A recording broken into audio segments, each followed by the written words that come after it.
All right, good morning. Welcome to the fourth session of the 2016 Tree Board webinar series. Today's topic is Urban Forest Management Planning, what you need to know. Our presenter today is Nancy Stairs. She is the Urban and Community Forestry Program Coordinator with the North Carolina Forest Service.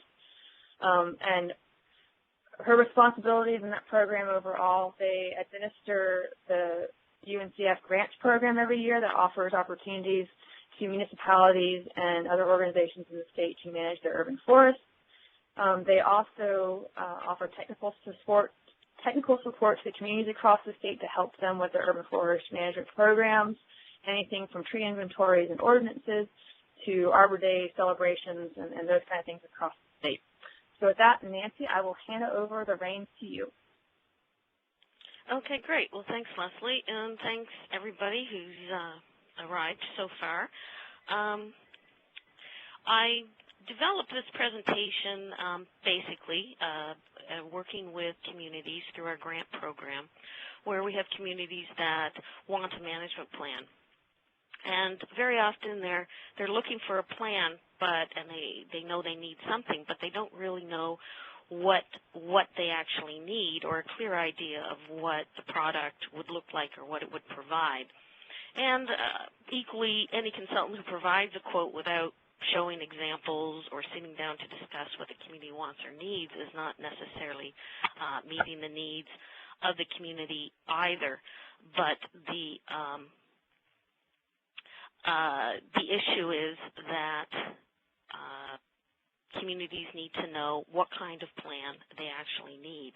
And there are different types of plans with similar and different names, and it is important that a community know what it wants and needs and that it's going to get that from the consultant so that everyone has the same terms of reference or a common understanding of what the final product is and what it's meant to accomplish. So what we're going to look at today is at management plans in general, look at how they're used so you can determine what you need and be able to communicate that to whomever is creating your plan. So these are some of the pieces that help the community manage its trees, and so this is just for context. There is a bulletin available in the handouts that describes these a bit more. But the tree inventory, the inventory report and summary, and being able to manage and keep that data updated is important. Before a plan, it is possible to have a plan without information, but it makes it very hard to justify or even estimate what your budget should be or how to project into the future. And you can also set goals, but again, without a baseline to start from, how do you know if you've achieved your goals? So the premise here is failing to plan is planning to fail. You have a valuable asset with your urban forest and the infrastructure in your community, and you want to manage that for the long-term benefits it provides. So these are all of the people who are involved and likely need to be kept informed on what is happening with the trees. So we have municipal staff, we have external consultants, and we probably should add developers to this list as well. And then we also have the public. So how do you communicate consistently, and how do people access that information for their jobs or the activities that are happening in the community? And having a plan, again, is a very useful part of that.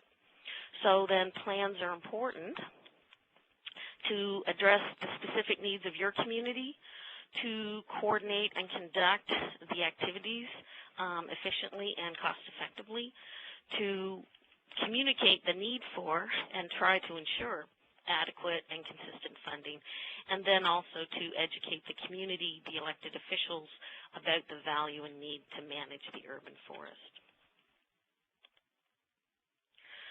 So what do you need in the plan?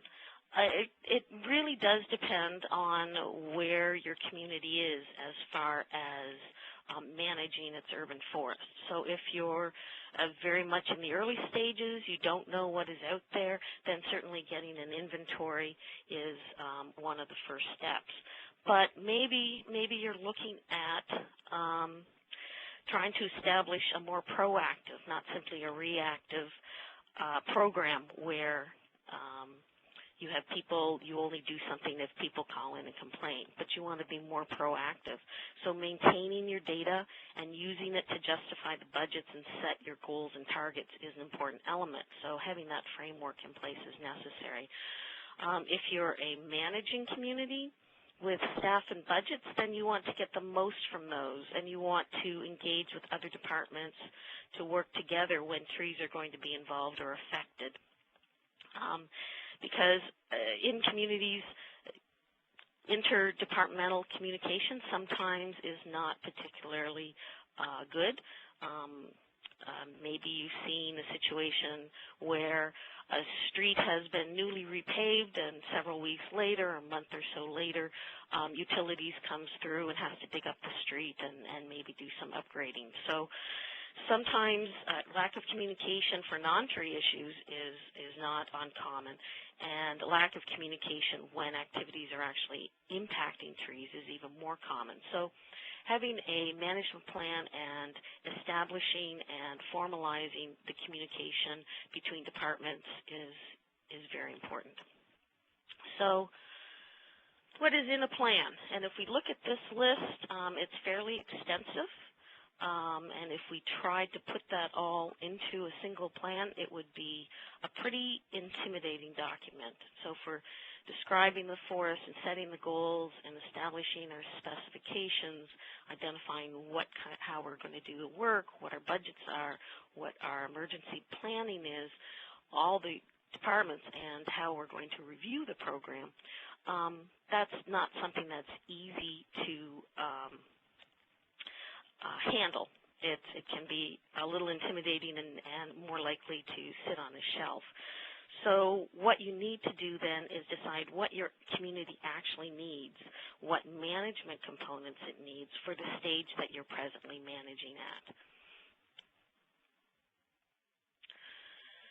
So if the inventory tells you what you have and where it is, then your management plan tells you the who, what, when, where, why, how, and how much it's going to cost.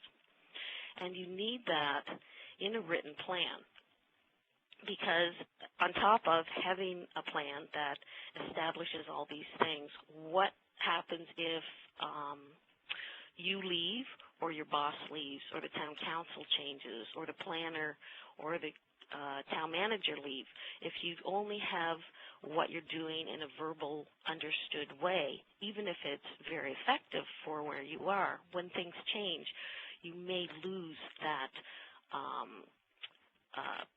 process. You may lose the steps that you're taking and the understanding and the common purpose that you share. So even in a good community that has things together, having it written down is helpful. So figuring out what elements you need in a plan, again, depends on where you are with your information, your budget, and your staff. So there are really three different types of plans. They're all called management plans, but they each have a slightly different focus. And this is where, for many communities, the confusion can kind of come in, because there's no standard way these plans are titled, and so that what a management plan looks like means different things to different people. And that's why it's so important to get what you need and communicate that, to know what you need, so that you get what you wanted and make sure that you or the consultant or the internal team that's creating the plan are all on the same page. So basically it breaks down into what I consider to be three different types. You have your practices or your procedures, you have your policies, and you have your programs or your strategic plans. So your practices or procedures, these are your more immediate, how are we doing the work for the next several years? What do we expect our budgets to be? What kind of pruning cycle are we on? How often are we visiting the trees? What are our immediate needs? And usually these are shorter, focused, For time, you're looking at 1 to 5 years. Some communities will have a 5-year plan that they update yearly, so it's a running 5-year plan, but it lets you look at what your needs are going to be upcoming, as well as what your immediate needs are to address your tree issues in the present year. When we're looking at policies then, these are a broader, more establishing what your program, how it's structured, and that is something that might be updated less often, maybe every 5 to 10 years. It's going to have your inventory. It may compile or discuss your ordinances. Your specifications and standards can be included here, as well as your approved tree lists, department interaction procedures, and some of your long-term budget needs. The third kind is more programmatic or strategic, more visionary type planning. You're looking at the long-range goals and how that fits with the other aspects of the community. It's looking at the department interaction, special efforts to ensure budgets or perhaps engage the public, and these are updated on a longer time frame, maybe 10 to 20 years. So now it is possible to have plans that combine a couple of aspects, practices and policies, or policies and vision. But again, if you tried to put all three of these aspects in a single document, that would be fairly massive. So the question is, what is it you need? So one of the ways to help answer that question is who's going to be using the plan. So we have for the practices, we have staff and contractors. We want to know what are we doing, where are we doing it, and being able to communicate that in a clear way. If you're looking at policies, you're looking perhaps at internal staff, you're looking at the planners, the engineers, and the developers. These are the policies, these are the standards that we use that when you're doing work needs to be addressed, and it needs to be done to these particular standards. When we're looking at the more strategic or the visionary plans, you're looking at legacy, outreach, sustainability, businesses, bringing in that larger vision. So that is can help define what kind of plan you need. So for the purpose of this workshop, I've titled the three types of plans as management plans, tree master plans, and urban forestry master plans. But as I said, there's no standard protocol for naming plans, so if you Google any of those, you will see products that cover the gamut of all of these. This is just to help clarify for this workshop what kind of plans these are. So here is an example of a 5-year plan. So again, it could be updated yearly. And from a small part of the plan, you can see that they have short-term and they have long-term goals. And they also have budget projection here. They want to establish a procedure for management rather than reacting. They want to define their priorities. I would say that maybe this particular community is rather difficult to get money from. The plan has a goal of pruning 67 trees a year on a 15-year pruning cycle, which is, one, a very long pruning cycle, a little too long, and obviously is not going to be sufficient for what they need. I would encourage communities to have a bit more vision to make the requests for funding that are more realistic into what their community needs. But here's another community management plan where they are breaking down their priorities by the maintenance type, as well as comparing different management options and making recommendations so they can justify their budget request. So here we see they're looking at risk trees, they're looking at removal of dead or dying trees within the community forest, and they're providing a justification that these trees can be in danger of falling or losing major branches, which could result in property or injury. So what they're saying here is that typically we're removing about 125 city trees a year, and we want to plan for that rather than be reactionary. We want to budget and contract it for maximum cost effectiveness. And the other thing they're also noting is that these numbers aren't static, but they change as trees die over time. So it helps further justify the budget. And here they compare different approaches, and this might have been good for that first 5-year plan we saw, where you say this is what our current level of service is, and here's some of the options, and this is what we recommend. So in a lot of cases, a community may make the recommendation for what's optimal, as we can see here, with the hopes that perhaps they'll get more budgeting than they presently have. So we've got the current level of service, and we're hoping that maybe by laying this out that we'll be able to get a little bit more funding to run a proper program. So with the management plan as we're defining it here today, takes these things into account. We have the tree inventory, we have the data updates, we have our maintenance plan.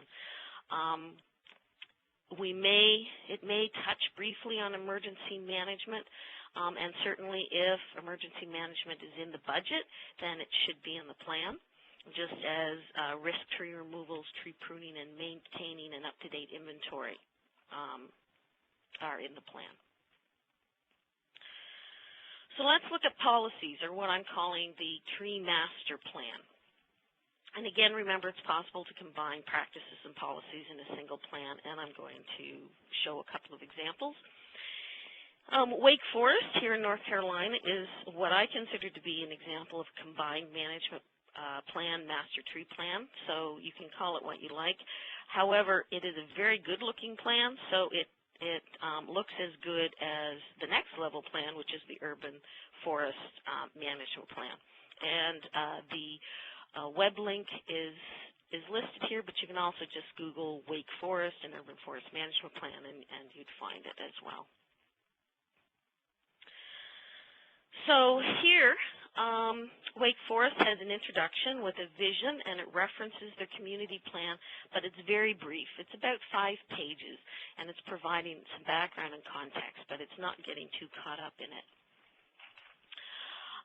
It has a strong section addressing the urban forest and its needs based on its inventory, and even includes recommendations based on that information.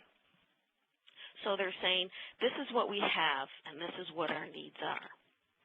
And then it moves to the actual management issues. So here's our budget and our staffing, and it also includes recommendations based on the realities that were previously discussed. And here is where they compare and justify their budgets. So in their plan, they actually spend a bit of time explaining different costs for having staff versus contractors carry out work. And basically what they're doing in this plan, and certainly in this table, is they're answering questions that the decision makers would have. So they're laying it all out, so it's easy, it's visual, it's very simple to grasp, and hopefully will have the kind of impact on the decision makers that is needed. What Wake Forest doesn't have in the plan are their specifications or emergency planning, but this is a plan, and it's what they need at this time. So here's a community that has a different kind of plan. It has its tree list broken down by tree lawn width. It has specifications for planting and street trees. It discusses how to keep the community informed and involved. It has maps right here. which likely show how the community is managed or prioritized. And it could also include, depending on the size of a community, if they manage by zones, example, who has responsibility in various areas or any other management details. They could also have a map of streets prioritized for debris removal as part of their emergency planning. And then they also discuss their ordinances and codes that refer to trees. And this is very helpful, especially if you have trees addressed in different ordinances. So it brings them all together. So when a staff planner or a developer or anyone else looking at trees, all the ordinances that relate to trees, all that information is in a single place. They don't have to go searching for it. So here's a street tree master plan, and this community keeps it simple. It's focusing on its specifications and its practices. And then it looks at how the community is prioritized in some of their larger planning issues. So it's got a number of corridor maps. So for example, this could be where the community says, well, we know that this street is going to be widened at some point in the future, and that's going to impact what they plan or how they manage those trees. And they also have, let's see, historical, where's their older neighborhoods. So in their historical neighborhoods, they may have a policy on how they contract utility pruning so they can limit the impact of some of the utility practices in their older neighborhoods. They also actually have planting maps. And although planting is sometimes lower on the budget priority than other practices, here they've identified the need for planting new trees in the older neighborhoods to maintain their character. So this community is saying what we need is to maintain our character. We need to manage the trees, and they've made this a part of their plan. So for this plan level, you can see that there could be room for including that short-term planning or budgets, especially for smaller communities who don't need several documents. But overall, this is the policy level where things are based on, here's the information we have, but how do we actually carry things out? What is going to be implemented and who and what department is responsible, or who and what department needs to be contacted, and what are the priorities so that all the departments are aware of. Including the specifications and standards as well as the authority from the ordinances is also very valuable. And this is also a good time or a good location to set guidelines for review of your ordinances or updates to specifications or updating data or assessing how your goals are actually being met. Including this as part of the plan, how it will be done, how often, or who is going to do it. This is a very good place to do it because no ordinance, every community is changing, so ordinances need to change as well to best meet the needs of the community. So now we're looking at the largest and the broadest type of plan, what I have named the Urban Forest Master Plan. And so this is really something that is for a community that has all the other management pieces. It's communicating the larger vision.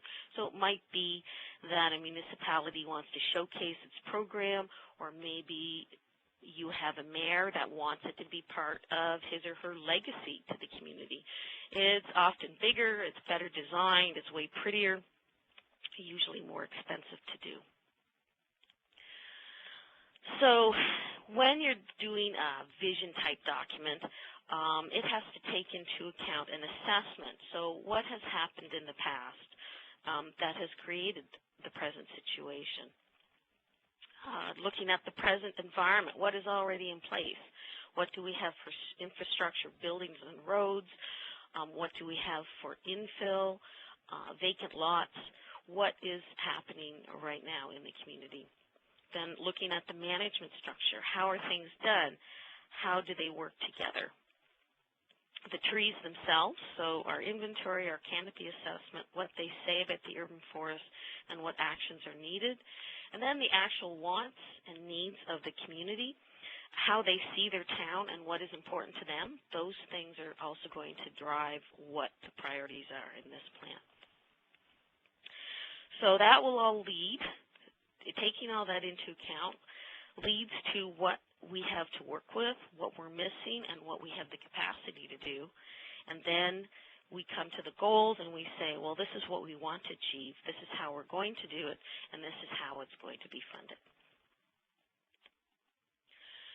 So here's an example, and if you can see this, it's quite detailed. It starts with an introduction, with a vision and discussing urban forestry. It's laying out the basis for the plan. It gets into the history of the community. It has several pages on the benefits of the urban forest. So that's the justification. It talks about what they have now, so looking at their inventory information and their ordinance codes. And then they have public participation. They have how do we engage the community or the public in urban forestry and getting that buy-in that we need. And then they have an implementation chapter, our goals and priorities, our recommendations, and specific action items. And very often these will have specific departments or positions listed to implement. So it's a bit of a delegation document as well. And then you can see that it has some background and some supporting or more detailed information in the appendices. This particular plan has a bit of a tighter focus. It has the purpose and the background. It also has the history and the use of data to describe the present state of the urban forest. So this gives the baseline for setting those goals and measuring the accomplishments. And it talks about the vision and how it was accomplished. And then it has the goals. And they boiled it down to 5 words. Connect, engage, manage, plan, and protect. So these are very succinct. They're easy to communicate to the public. It's a nice, straightforward way to define what their priorities are. And then within each of these, they talk about how are these goals going to be met. And then they summarize their recommendations. So again, here's typically your delegation section. And they have a much shorter list of supporting articles. Now here's an even shorter one. So you can see that communities, once again, are identifying what is it we need and what is it we want to communicate. So this plan is even shorter. They have their vision, their present situation, the justification, the goals in about 16 pages, which is relatively short, but their main focus is achieving their vision. And they boil it down quite nicely to 3 things. They have to raise awareness or to educate, to preserve, protect, and increase, and sustainable, maintainable infrastructure. So again, something that's easy to communicate and helps make it easier to delegate, to create those internal staffing responsibilities and actions.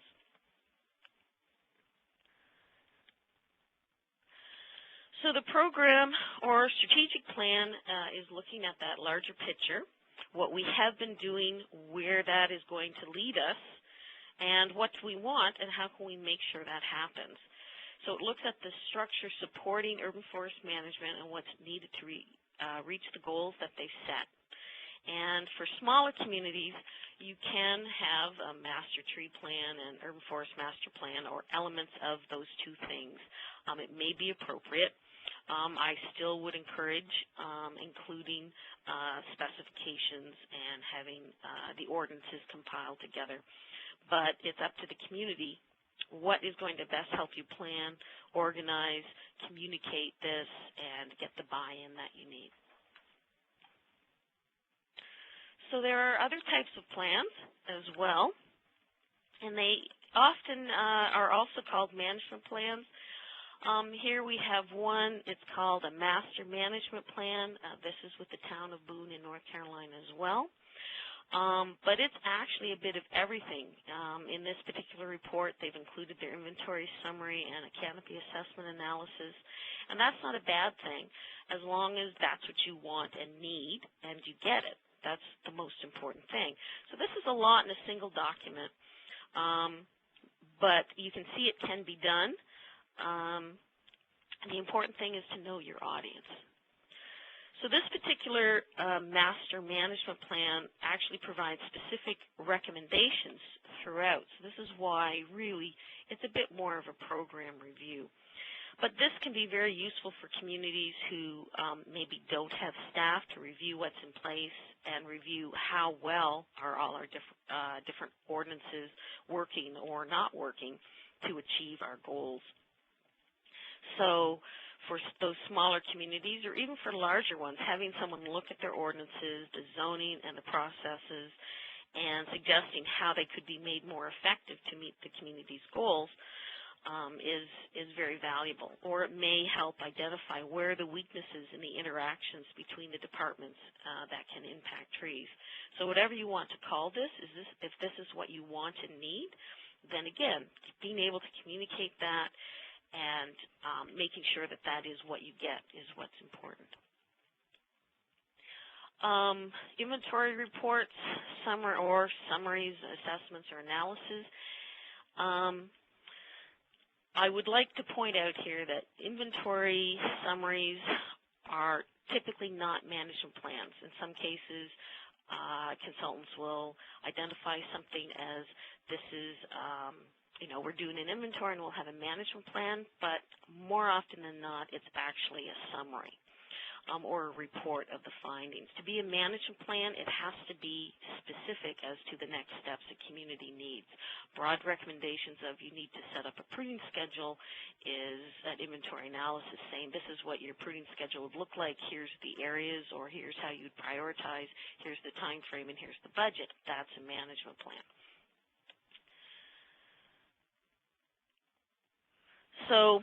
But an inventory, it does tell you what you have, and it should tell you the significance of that. So what it means and what you need to consider for future management. So in this particular example, we have 37% maple. An inventory summary or report should identify or discuss what makes this significant, or are there things you need to take into account, changing your accepted or approved tree species for planting. What if this particular 37% was crepe myrtle? What does that mean to community when you're looking at what's being planted and what the shape and character of your urban forest is going to be in the future? And whether you look at species, the general age of the urban forest is also important. Now, when this is done in an inventory, it is based on diameter, so there are some assumptions. So we see here that there are some 0 to 3 or 3 to 6s. These are smaller trees. We can assume they're younger trees. We have larger trees here, anywhere from 30 inches in diameter to greater than 42. We can assume those are older trees. That's fairly likely. But if I don't have my species list and say all that 30% or 37% of those trees were crepe myrtle, then knowing that species, when I look at here, I know that all these smaller trees here are never going to contribute or become larger trees. And that becomes, again, something that's discussed in the inventory report, looking at this is the significance of what this is showing. These are the things you need to consider when you're managing. If all your trees are small maturing trees, you need to consider planting some larger maturing trees, because otherwise, when these trees are gone, you're not going to have anything to replace it. So having that context is what an inventory report does. And here's an executive summary, which is pretty typical. It tells you what is happening, but the information that you need to drive your management plan, this is the basis for it. This is not a management plan. So there is another type. Here's, it's not so much a plan, but they are standalone specifications. And I do always recommend that communities have their specifications and their approved species lists in a separate document, not in the ordinance itself, but in a plan or something like this, because this makes it easier to update rather than going through an entire ordinance revision. And it also pulls it out and it makes it an easier document to access for staff, for developers. And the City of Palo Alto, I've always liked this particular one. It's a very, very thorough document. But I have to say that I just recently discovered this particular one from Seattle, and this, I think, is very good for smaller communities. And in fact, for a city the size of Seattle, it's still only about 56 pages long, and it's extremely accessible for the public. It explains the ordinances. It has the specifications needed for planners, engineers, and developers. I think this is a great example for other communities to look at when they're looking at establishing their, having a documentation for their specifications. You can see here, or hopefully you can see here, but the purpose of the manual is to clarify the intent and scope of the street tree ordinance, and then it outlines important practices that must be used during construction and site development to preserve healthy street trees. So that's their basis, and then it shows here in their table of contents, then they've got the general overview of regulations. They got prohibited acts. They have their street tree permitting, planting guidance, and then they've got the pruning, and it continues on down to the aspects of street trees and their management. Here's a specification. So having these kinds of diagrams and clarifying what your expectations and what proper tree planting looks like, for example, is very important. And there are actually free versions of the appropriate specifications that I would certainly recommend communities be using, especially if you don't have your own staff to draw and design your specifications.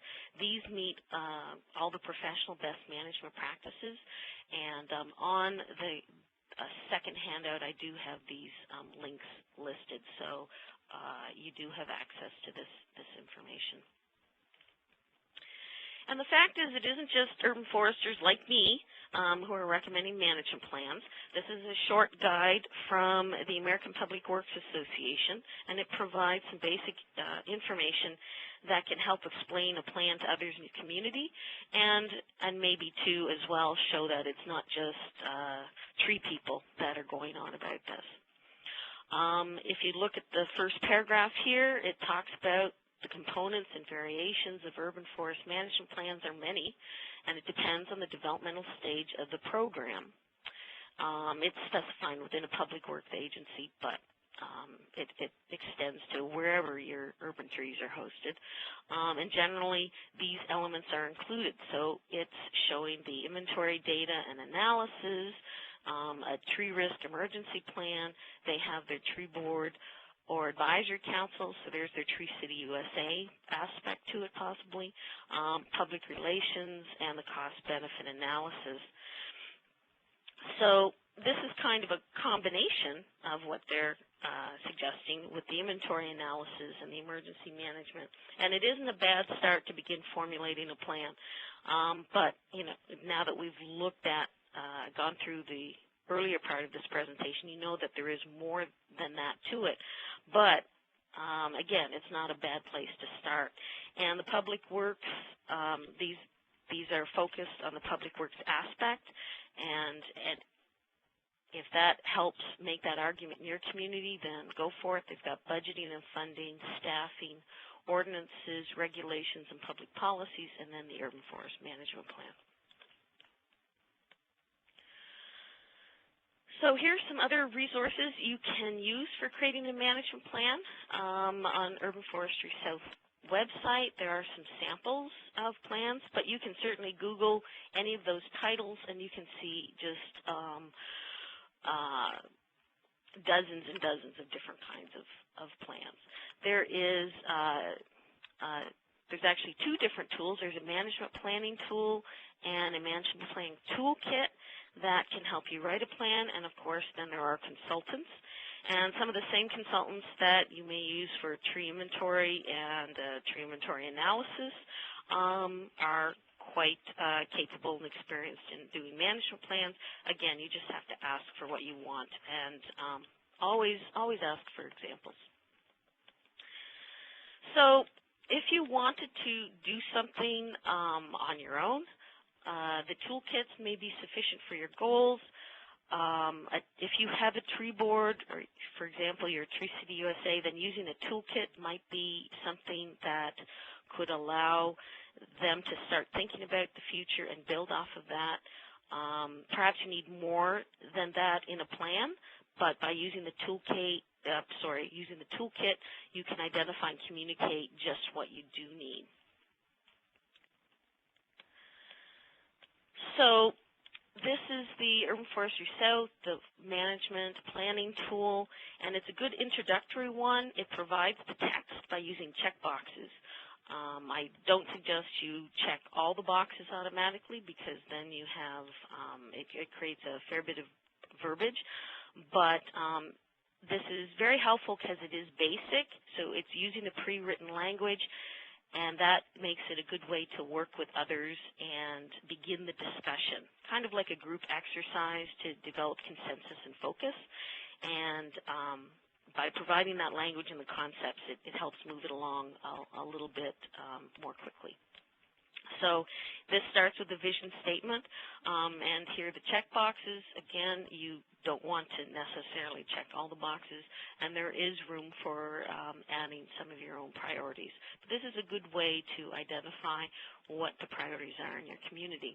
And then it would compile those check boxes into something like this, into a paragraph. And I suspect, actually from this paragraph, that they did check all the boxes. So then we have a list. As you go through it, it will create a list of what needs to be done in each year to accomplish your goals. And it will even create a work plan and a budget if you put the information in. And that can be quite useful. Again, if you're a Tree City USA, there's one of the reporting requirements is a work plan, so this can help you do something projecting what you want to be accomplishing. But you can see that this is mostly an urban tree master plan and a little bit of management plan without the specifications. So it is a good start to think about how to plan, and maybe once you've gone through this particular exercise, or when it comes time you want to revise your plan, you might be ready then to hire a consultant or have an internal staff or internal group do that, or you could possibly try the next toolkit. So this one requires more writing. It's a more personalized plan. This is the Urban Forest Management Plan Toolkit, and again, the links for this is in the handout. This provides descriptions and examples of what you should be addressing within it. So you're creating your own language, and so that makes it a little more complex. It can be a little more time-consuming, but it does have on the left-hand side where you are in the creation process. And here we have some of the headings that it takes you through. So again, we're looking at kind of that visionary document here. So we're actually at, and I guess I moved through this fairly quickly, quicker than I did when I was running through it yesterday, is that you need to know what kind of plan is going to meet your needs. You have to be able to communicate that to whomever is creating your plan. You need to ask for examples or show examples of what you want from consultants. Failing to plan is planning to fail, and you have a valuable asset out there. You have a lot of pressures and demands in your community, and how do you make sure that the trees are a part of the management plan and the discussion within your community. And that is all I have to say. All right, great. Thanks, Nancy. So now would be the question and answer part of the webinar. As I mentioned at the beginning of the session, if you go to the Q&A tab at the top left, you just type in your question and send it off to me, and I'll read it and give Nancy a minute or two to answer your question. She presented a lot of information, all very, very useful. So now is an opportunity to kind of pick her brain and figure out where you are in the planning process. Yeah, so we have time since I moved through it much more swiftly than I expected. So we have about 10 minutes, so I'm just going to give you guys a minute or two to maybe type out a question. You know, don't be shy. So go ahead and type your questions out. And I wanted to, while you guys are putting your questions together, I wanted to draw attention to an upcoming webinar that is, I believe, next week, next Monday, the 25th. I got the email for it last week, and I figured it might be appropriate to mention it here. So for those of you on the call that may be interested in diving right into an urban forest master plan, I got this email from Davey Tree. They're doing a webinar on Monday, the 25th, from 1 to 2 p.m. Eastern Time on master planning, and they're going to have communities from various different states that have had master plans in place, and you'll be able to listen. I think it's 4 or 5 different communities talking about their process and what they've learned from it, and actually going through portions of their master plan. So it really gives you the ins and outs of what an urban forest master plan might look like. And I know it's a really long link, so if you want the link, you can also email me, and I'll send it to you directly.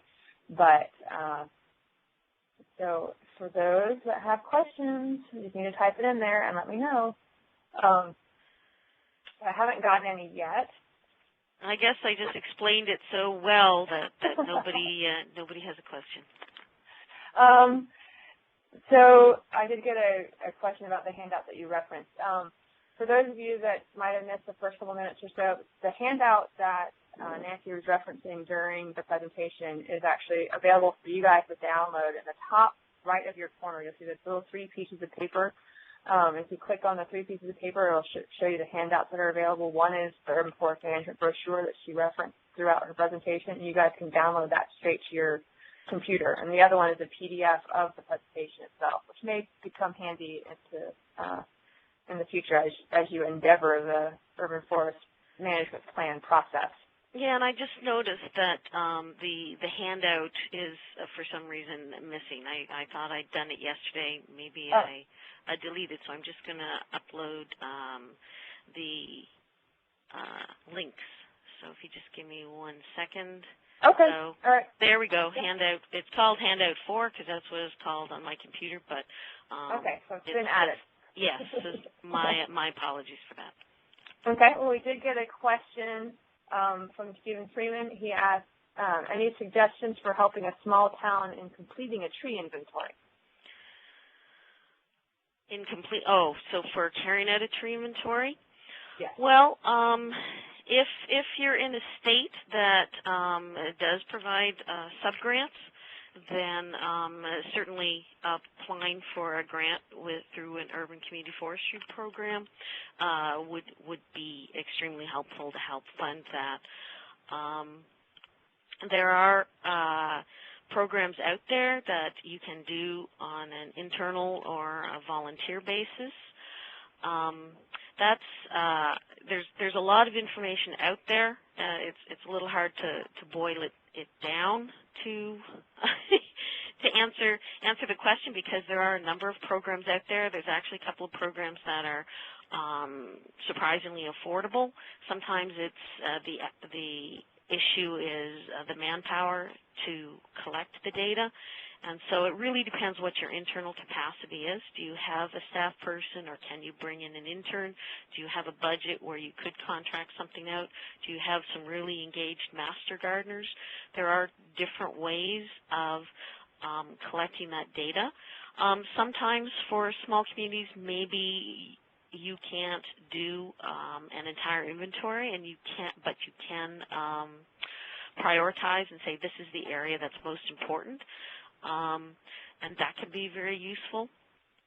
Sometimes if it is a budgeting issue, or trying to convince the decision makers that funding is useful, doing a canopy assessment of the community that shows what you have for trees, or where trees are lacking in the community, can be useful. And then there are the iTree programs that can help. There's one that's quite simple, where you're simply, even someone just looking at Google Earth map can click on, is it a tree, is it not a tree, and that will provide some calculations as to what kind of canopy cover you have in the community, and that can be useful sometimes in starting that discussion. But that's a whole presentation in itself. And we have, sorry to interrupt, I was going to say, we have covered tree inventories in the Tree Board webinar series in the past, and so we do have those recorded sessions on our YouTube channel, which I'll email out probably towards the end of this week to everybody, and you can, for those of you who missed that one, you can view the tree inventory webinar, and it should give you a lot of the beginning steps to create one. So then we have one more question that came in, Nancy. It says, what recommendations do you have to prevent the plan from becoming a dust collector? Quite a few of those I've seen are not being used. Well, first let me say, Dale, you're a troublemaker. Dale's the coordinator in Alabama. I think what I was trying to address in this presentation was that in order to keep it from becoming a dust collector is knowing what it is you want, being able to communicate that to whomever is creating the plan so that you have something that does meet your needs and that does help it become something that is more used. If we say I want a management plan and we pay for whatever we get without sitting down for a discussion on what you need, you may have something that it's too visionary. It doesn't really address where you are as a community. So having something that is very specific about what your needs are and that addresses that, I think can help. But I can never guarantee. I'm only trying to make sure that if you're spending the money and you're doing it, that you have a tool that can be used, that will be used, but it is obviously up to any individual community and how they take advantage of that. Exactly. So all right, I don't have any other questions that came through on my end. So with that, Nancy, I really appreciate you taking time out of your schedule to give this presentation, and I want to thank all of the attendees today. Thanks for participating. I hope you got some good information out of it, and I hope that you're going to endeavor on the urban forest management plan process, because it's a great thing to have for your community. We don't have any more Tree Board webinar series planned for 2016, but we do anticipate continuing our efforts. So look for something coming from us in the next few months, talking about what our plans are for next year. And if you have topics or issues that you want to see addressed on the webinar series, please email me, and I will make sure that that gets put onto our planning list, and you might see that topic be addressed in 2017. So with that, I appreciate everybody's time. Thank you for participating, and have a wonderful day.